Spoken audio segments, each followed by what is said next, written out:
The Williams family, a black family from Atlanta, had just checked into a beautiful beach resort in Florida. After months of planning, they were ready to relax, sunshine, sand, and family time. But what should have been a perfect getaway quickly turned into a nightmare. The family had just finished unpacking when, out of nowhere, 2 police officers showed up at their door. They were loud and aggressive, demanding to know why they were loitering in a restricted area. The Williams family was confused. They had a reservation, and everything was in order. The officers didn't listen.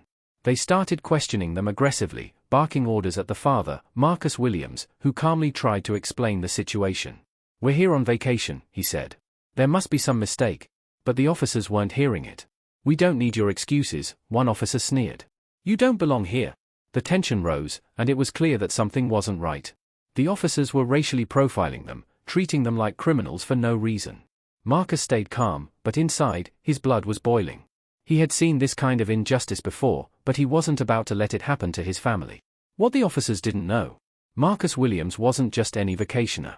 He was an FBI special agent with over 15 years of service, specializing in civil rights cases. He was used to dealing with corrupt officers, but this time, it was personal.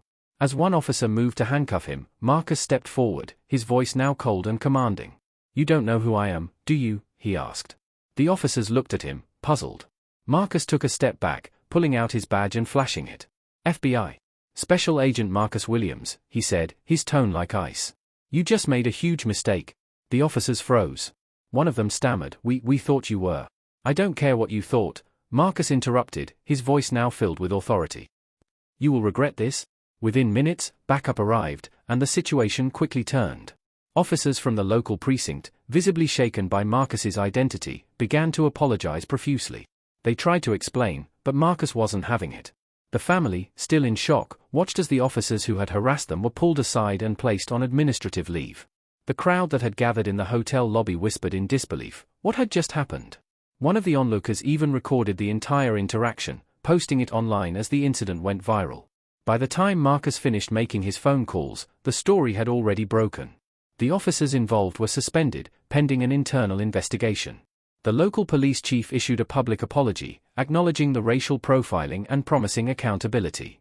But for Marcus and his family, the damage had been done. They were shaken, but they weren't backing down. Marcus vowed to make sure this kind of thing never happened again, especially when his family was involved. The next day, they were given VIP treatment at the resort, the management apologizing profusely and offering free accommodations. But Marcus wasn't about to let the matter rest there. He publicly shared his story, demanding justice, and his message was clear: no one should be subjected to this kind of treatment, no matter who they are. His bravery in standing up for his family and confronting the corrupt officers quickly became a symbol of resistance against racial injustice.